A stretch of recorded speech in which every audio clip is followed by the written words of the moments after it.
След потопа хората бяха едно. Един народ, един език, една цел, но не и тази, която Бог искаше. Те казаха: хайде да построим град и кула чак до небето, да си направим име, да не се разпръснем по земята. Те строяха високо, по-високо, но не към Бога, а против Него. Те искаха слава, те искаха контрол, те искаха Бог да ги гледа отдолу. Бог слезе да види кулата и рече: ако така започват, няма да има граница за злото им. Нека объркаме езика им. Едни говорят, други не разбират. Строежът спира. Всичко се разпада. Градът остава недовършен. Името му – Вавилон.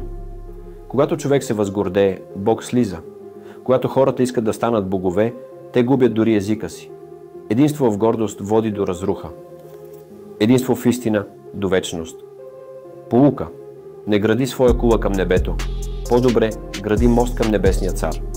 Защото без него всеки връх е пропаст.